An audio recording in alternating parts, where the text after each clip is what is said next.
What's up everyone, Thralls Metal here once again. I'm Necrotic Nick, and here we are at part 2 of my personal favorite albums, my top 40 of 2021. Now this one's going to be 25 through 11. Again, ton of stuff that I absolutely loved, and definitely some stuff that I thought was just outside of the top 10, but I loved regardless because, again, this was a solid year for fucking metal in general.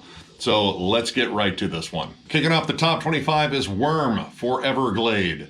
This album, actually, I had tremendous expectations for, and they were met and possibly exceeded. I loved their debut, Gloomlord. I think this expanded their sound with bigger, more lush production. They retained one of my favorite elements about this, the absolutely amazing, almost virtuosic lead work on here. I love how they weave death doom, old school death metal, and even black metal atmosphere into all this, and the atmosphere is just amazing on here. It's, again, very lush. There's really cool synths to it. The song Murk Above the Dark Moor is possibly one of my favorites in here, but Empire of the Necromancers, also fucking banging. This whole album is one sludgy, dirty, but somehow beautiful trip through swamps of foul murk and stuff, whatever, the Everglades. We'll just call it that, except all the alligators are wearing corpse paint. If that would actually stand out on them. I don't know if it would. Anyway, this album's fucking amazing. And if you haven't jammed it or just sort of pushed it aside because there was definitely a lot of hype behind it, I strongly recommend checking it out because this is just one of the most unique Death Doom offerings out there, I think, this year. And once again, this was a 20-buck spin release. 20-buck spin, fucking killing it this year. Number 25, Worm, Foreverglade. Check it out. Number 24, Spectral Wound, A Diabolical Thirst. Holy shit, did this scratch my itch for more raw black metal, but it did it well with melody. Like, generally the thing that I look for in black metal is a good balance between that fucking cold, grim atmosphere, but I want to hear some cool melodic hooks, and these guys fucking delivered. The production here is caustic. It's very nasty, but it's also very lush and full. The vocals on here are fucking maniacal. They sound like the dude's being tortured. But all this combined forms this kind of perfect storm of a lot of the things that I love about black metal on here. The song Mausoleal Drift might be one of my favorite single songs in terms of this year's offerings as far as black metal. This album flat out fucking rules. I love the minimalist album cover. Like, they pretty much just checked off a lot of the black metal tropes from second wave Norwegian black metal, and God, man, they fucking nailed it on here. Absolutely amazing album. If you love black metal, and especially second wave stuff, this is kind of almost a tribute to it, but it's definitely its own fucking thing. Check it out. It's awesome, it's evil, and it will hopefully quench your diabolical thirst. I know I had one, and this did it. Fractal Generator, Macrocosmos. This is only their second album, and holy shit, they captured the most technical aspects of Morbid Angel, but also threw in their own sort of sci-fi atmosphere to it. This is one of the heaviest albums I think I listened to this year, but I probably have said that a lot about a lot of heavy albums. But this just has such a nasty, kind of raw technical bite to it. And again, that sort of sci-fi feel, the odd tempo shifts and vocal cadences on here. The song Contagion alone was probably one of the ones that just really got me into this. Shred and I actually reviewed this like forever ago, and we were both like, holy shit, this is definitely like Morbid Angel worship, but they're doing it their own way, and this actually kind of has its own creative spin on it. That, again, that sci-fi atmosphere, the unique samples, and some of the more just strange songwriting tricks on here really makes this stand out. Absolutely killer album. Recommend the first one too, but I think this one's even better. These guys are going in a great direction, and I look forward to future releases from this band. Definitely check this one out. Bewitcher, Cursed Be Thy Kingdom. Speaking of reviews I've done with Shred, we both fell in love with this release. Now, I've been a Bewitcher fan for a while. I love their first two albums, but this one really kind of captured a lot of that old school heavy metal flair, but of course with the more blackened vocals. But it's the music that really kind of changed. This became easily one of their catchiest albums. The songs on here are just fun. And again, the riffs on here are very classic and very rooted in early 80s heavy metal, but there's a little bit of an extra snarl to them. Valley of Ravens and Electric Phantoms in particular are two of my fucking favorites on here, but I love this entire album. This has a fun vibe. If you just love riffs and melodies and D-beat energy pretty much across the board, this is such a fun album to jam. Absolutely love it. Go see these guys live too. They put on a killer live show. Bewitcher, Cursed Be Thy Kingdom, absolutely killer album. Pure fun to listen to. Check it out. Cerebral Rot, Execration of Mortality. This definitely gets my vote for probably the most improved band from their last release. I thought their first one was a pretty decent debut. Maybe a little dull, but I think they addressed every issue that I had with that one and made an absolute fucking beast of an album on this one. This is just a wretched sounding, disgusting death metal release, and if that is your thing, much like it's mine, you will probably love this if you haven't already heard it, because I know there's a lot of buzz around this. Oh yeah, by the way, another $20 spin release. Get used to that. This album's production is almost as disgusting as some of the song titles, like Vile Yolk of Contagion, Spewing Purulence, Bowels of Decrepitude. It is just a foul, murky listen, but the riffs are very distinct on here, and that squawky, dirty lead tone, there's nothing pretty about it at all. Melody was not necessarily huge on the list, but there's just enough on there to create some hooks, but brutality and foul, murky atmosphere were definitely high on the list, and yeah, that makes for an absolutely nasty follow-up to their debut. This is the direction I want to hear this band continue going in. Holy shit, this album is just fucking heavier than hell, and if you have not checked it out, definitely check it out, because it's a dirty monster and it's as gross as the album cover, which is pretty gross. Check it out. Wode, Burn in Many Mirrors.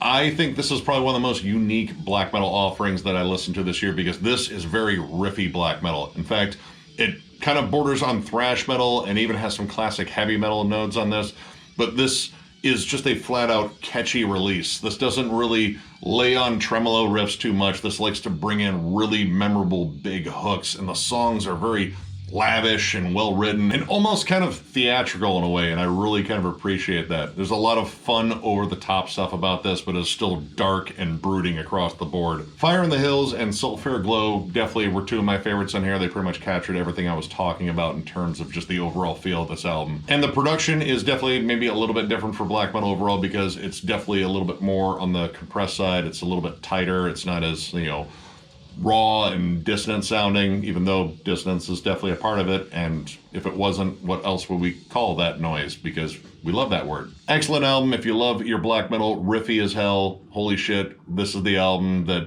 possibly you haven't jammed yet. I hope you did, because this was fucking killer. But then again, $20 spin releases nothing but killer albums this year, so I could understand if you missed this one. Just buy a $20 spin release, and there's a damn good chance that you will fucking find a really good album. But if you're looking for one on the more black metal side, start here. It's damn good. Check it out. Into the teens we go with 200 Stab Wounds, Slave to the Scalpel. Holy shit, this might be one of the heaviest albums I listened to this year, and this is just pure brutal groove and chug, and fuck me, this is heavy. No bullshit death metal, but with some cool technical flair in the end of like just straightforward chuggy riffs. This isn't even a half an hour, and if it was over a half an hour, there might be physical damage because it's that heavy. This is one of those bands that brings in that fucking pummeling hardcore groove and mixes it in with just nasty old school death metal, and somehow averts being called deathcore, which is awesome because I don't want to confuse those two genres, because this is still pure fucking death metal. And man, dude, itty bitty pieces, Stifling Stew, the opening groove on that is just fucking disgusting. I love everything about this album. There's only like a little bit of atmosphere, but the atmosphere is used very effectively, and this just delivers on primal caveman energy here. This is a flat out nasty release. Tons of buzz about it. I can totally understand why. I already had their EP and I love that. This is just massive. If you have not checked this out, you're missing out on some just flat out disgusting death metal. So go ahead, check it out. It's good for you. Gosudar, Morbid, Despotic Ritual. Again, another one I picked up on a whim. This is a Russian death metal band, and they do not come from Russia with love. They come with riffs, death doomy sections. There's a little bit of brutal death sort of just peppered in there in terms of like early suffocation, loads of morbid angel worship. But Jesus, this band knows how to write songs. I think the songwriting on here is absolutely fantastic. There's a lot of cool dynamics at play. Of course, death doom elements, pummeling blast beats, and then you have these really cool, clean, dreary melodies across the board. I love every track on here, and this one was one I snagged just kind of on a whim. I know there were people buzzing about it, and saw it on Rotted Life, picked it up. Holy shit. I have been hard-pressed to stop jamming it just because I had to jam other stuff, but man, I kept coming back to this one, and the production is fantastic. Literally everything about this is killer, but the big thing was songwriting on here. And that really kept this interesting in a year where death metal was just everywhere. You could throw a fucking rock down the street and probably hit an up-and-coming death metal act. And if you do hit them with that rock, you should at least get their demo. That seems nice. You hit them with the fucking rock. What the hell is your problem? But yeah, this stood out in a litany of awesome death metal releases this year. And if you have not jammed this one, of course, like I say for all these, definitely jam it if you're a fan of old school death metal and just killer fucking songwriting. These guys are off to a great start. Check them out. Number 17, right? Yes. The Amenta Revelator. This is definitely one of the most unique offerings I've heard, not only from Australia, because Australia is completely loaded with killer bands, but in metal in general, because this blends so many damn elements. This is industrial metal, black metal, death metal, ambient, twisted, dark. This actually reminds me a lot of like Strapping Young Lad, except around like Alien, and then mix that with black metal. These guys have such a strange vibe, and it's such a cathartic listen. Their frontman has an insane vocal range. Screams, howls, clean singing, again, kind of Devin Townsend-esque, but like the dark, twisted Debbie back in Strapping Young Lad. Not the more kind, loving one that sings to us now. Like this was back when Debbie was pretty fucking twisted and pretty fucking heavy. The song Twinned Towers, I love especially. It's such a strange, cathartic track with all the noisy soundscapes, dissonant guitars, and watch the video for that. Frontman actually got a hold of us and told us to check out the video for Twin Towers, and told us to maybe not have a full stomach when we did it, because I did not expect to see him with a mouthful of fucking maggots. I have never wanted to brush my teeth and scope the living fuck out of my mouth before after watching a video, because Jesus, that's gross, but effective. Like, again, this band kind of thrives on this weird, cathartic, dark atmosphere, and this is just such a strange release. If you just want to hear something different in terms of heavy music, in terms of how to approach it, this is probably that. There's a lot of stuff going on, but it comes together in this twisted but amazing album. So yeah, definitely check this out. Don't eat maggots. I didn't ask them how they tasted because I didn't want to know, but check out the album at least, because the album's awesome. Maggots are gross. Just fucking gross. Archspire, Bleed the Future. Now, Miller and Jam and John got to review this one, and due to time constraints, I couldn't get in on that one, and believe me, I wanted to, because in terms of tech death, this is one of my favorite bands right now. These guys make it fun, not only just in the wild songwriting, the neoclassical play, and the fact that they play faster than fucking everyone else. Their drummer might be a cyborg. I'm not convinced that he's human because he does inhuman things on the drums. But their vocalist has some of the fastest vocal cadences I've heard in death metal or metal in general. Couple that with killer bass work, killer guitar work, and the thing that I love about it is these guys don't kind of like make it unapproachable in terms of just too much wankery. There's tons of riffs on here, there's tons of groove on here, and it's fun to listen to. Every fucking track on here fucking whooped ass. Golden Mouth of Ruin, though, might be my new favorite by them. The stomping groove at the beginning, and then just moving into all the crazy shit they do. The fact that it's very neoclassical play, too, makes it very, very catchy, too. So this is very melody-driven tech death, but does not skimp on brutality one fucking bit. This This is easily one of the most fun releases I've heard this year. I've jammed it so damn much since it came out, and I don't know, like tech death generally doesn't put a smile on my face, but this does, because it's just so wild. And I get there's a lot of people that don't like this band, but I don't fucking care. They're awesome. They're awesome in my book. Go see these guys live too, because they fucking deliver on this live. And it seems like it'd be very difficult just because of all the crazy shit going on this album. But they can do it, and holy shit, I can't wait to see them play these songs live. This is awesome. I get that it's probably somewhat divisive with some people, because again, I know there's a lot of people that don't like this band, but I strongly urge you to jam this, because it is just one of the most fun releases this year in terms of just wild playing, and it really comes together well as an album. So definitely check this out. Archspire fucking rules.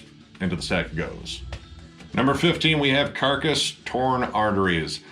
Man, I was so excited to hear new Carcass after quite a long hiatus. 8 years, Jesus Christ. And not only did they come out with an album that was, again, different than their last one, and again, kind of stands out in the discography of very different albums, they delivered one of the catchiest ones, I think. I've been listening to this one a lot more, and while some songs didn't grab me as much initially, pretty much all of them grab me now.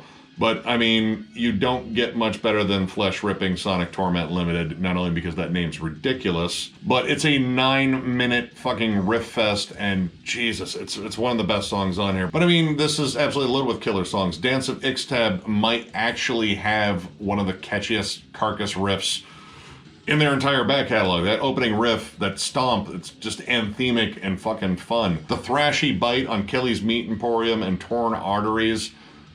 Jesus, man, every fucking song in here is absolutely killer, and they do a lot of different stuff in here, because, you know, you get like The Devil Rides Out, that it feels very epic, and it has this great gallop to it. And I have to admit, like, some of the callbacks to stuff that was more swan song-ish actually really work on here well, because they melded it with stuff that is very akin to Heartwork and even Surgical Steel. Another flat-out awesome album from Carcass. They delivered on pretty much everything I wanted from Carcass, and then threw in some stuff I didn't expect them to do, but I should learn to expect different stuff from Carcass from album to album. Carcass rules. That's pretty much the kind of like a universal, I think, and this new album is flat out amazing. Definitely check it out. Beast, or Baest, however the fuck you say that. I don't know. Anyway, Necro Sapiens. Holy shit, this is another one that is just flat out fun to listen to. And holy shit, Bloodbath better watch out, because these guys have such an awesome, like, Michael Ockerfeldt era Bloodbath vibe to them. The vocals are spot on almost to Michael Ockerfeldt. He enunciates well, and they are demonic. This album is packed with groove and might be a touch slower than some of their other releases, but they made up for it with great riff writing and killer melodies across the board. The opening groove on Abattoir is quite possibly one of my favorites on here, but the breakdown at the end of Sea of Vomit, fucking gross, might be one of the heaviest sections on this very, very, very heavy album. All these songs flat out rule, and this is Baest's second appearance on a year-end list for me, and yeah, I might be a bit of a fanboy now, because all they do is just deliver on everything that I love about death metal consistently. So all these guys do is essentially just release badass death metal album after badass death metal album, and remind us what sort of campy fun can be found in death metal, especially if you watch their video for the title track in here. It's fucking ridiculous. This is a flat-out death metal party album. Go have yourself a party, jam this loud, it's fucking killer. BTB Ban Colors, and yes, this shit moved because apparently I keep moving over everything, you know, when I pick up CDs. So yeah, I'm gonna clear up that continuity error in terms of a cut. So, Colors 2, holy shit. I had my doubts just because a sequel to arguably their best album is such a lofty goal, and honestly, they came damn close to matching it. This is a flat-out brilliant album from a collection of some of the most talented musicians out there. They captured pretty much the vibe of Colors' crazy, kind of off-the-wall sound, with just tons of different elements being thrown at you, and had a lot of fun doing it. Dude, Fix the Error, that might be one of the most fun songs they've written, with the whole mix of gospel and punk. Who the fuck does that other than BTB Ban? Now, while the first Colors was definitely more raw, they definitely include a little bit more nuance in this one, just in terms of they're better musicians now. They got more and more proficient at songwriting and their musicianship over the years, but they kept all that feel together. And this album is definitely a COVID album, just in terms of the themes. Like, this is a lot about the isolation and that being left to your own fucking mental devices and how that really comes out in pretty much the society as a whole. Flat out amazing album.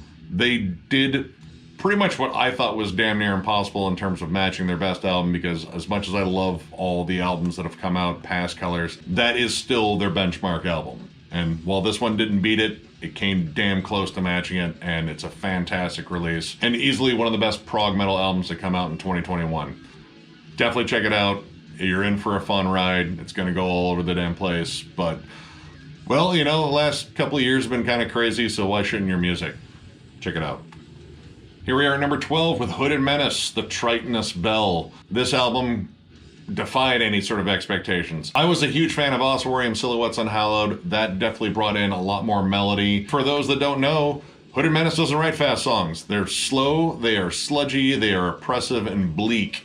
This added a whole new wrinkle to it without really sacrificing anything they did well already, while adding a whole new dynamic of just amazing songwriting.